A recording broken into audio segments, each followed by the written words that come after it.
Hello dear students, welcome back to my channel physics SPC. Alternating current का एक question.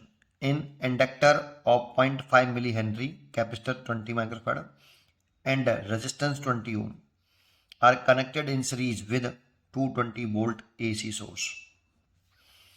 If the current in the is in phase with EMF, ये सबसे important line है इसकी। Current is in phase with EMF। जानते हो LCR circuit है और करंट EMF के फेज में है, तो ये रेजोनेंस सर्किट हो गया। और रेजोनेंस सर्किट वाले केस में जो इम्पिडेंस होता है ना, वो मिनिमम होता है और लीनियर रेजिस्टेंस के बराबर होता है। फिर करंट निकालना आसान है, फिर भी चलो समझाते हैं। तो उसने कहा एक इंडक्टर और एक कैपेसिटर और एक रजिस्टर। इसका एल दे रखा है 0.5 हेनरी मिली हेनरी और एक्स सी दे रखा है 20 माइक्रोफैराड और आर दे रखा है 20 ओम। इसको पूरे को कनेक्ट कर दिया एक AC सोर्स से।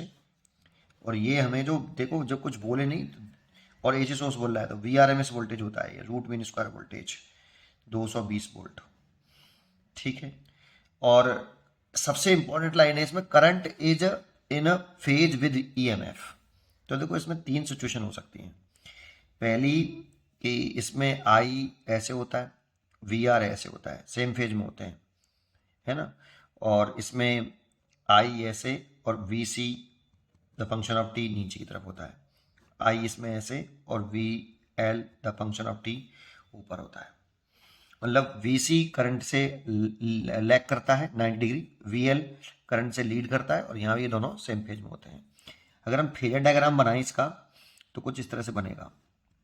I the function of t और V0 the function of V0R। Peak voltage he vector के अकॉर्डिंग ऐड होते हैं, इसलिए V0R।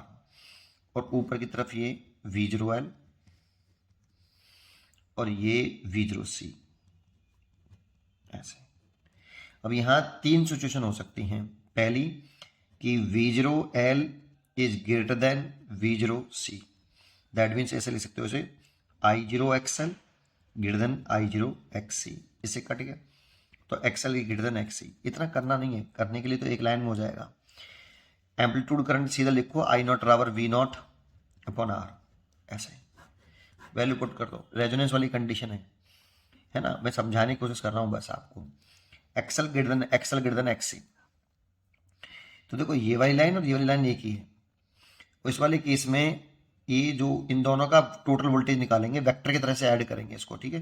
तो V0L माइनस V0C और इन दोनों का रिजल्टेंट आ गया ये अपोजिट डायरेक्शन में, इसीलिए। और इन दोनों का रिजल्टेंट निकालेंगे तो कुछ इस तरह से आएगा।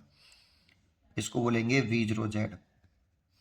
दैट मीन्स ये इसका जो करंट है और जो टोटल वोल्टेज है, current the function of t और total voltage of the function t, ये टोटल वोल्टेज के लिए हो गया बेटा।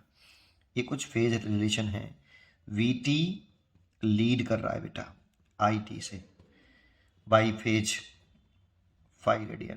तो ये वाली सिचुएशन तो है नहीं, है ना, है ना। तो ये कौन सी सेम फेज में कब आ सकता है, सोचो।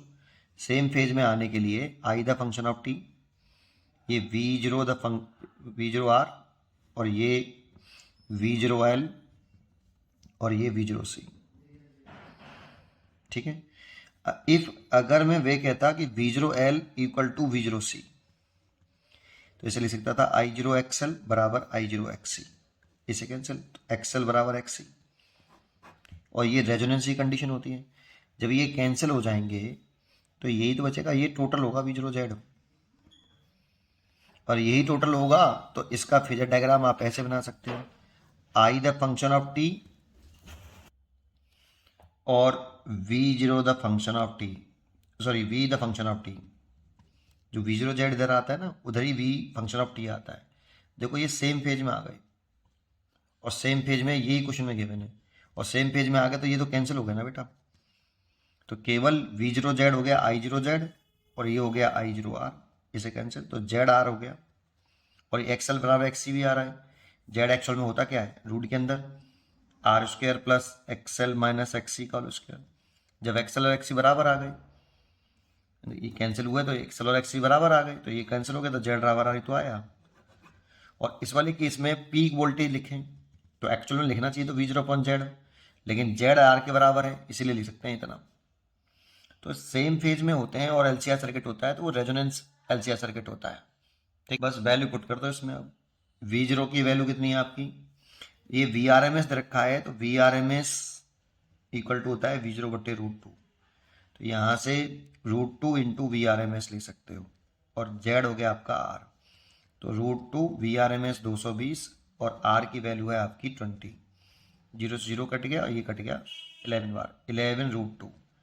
अब I0 दे रखा है, मैं एम्पलीट्यूड ऑफ करंट मतलब पीक वैल्यू √x दे रखी है। तो एक काम करते हैं 11 को अंदर ले आए तो 121 इंटू 2 दैट मीन्स 242 और ये √x दे रखा है। रूट से रूट कैंसिल हो गया, या squaring on both side then x equal to 242, इसीलिए यहाँ 242 आ जाएगा। पढ़ते रहिए और खुश रहिए।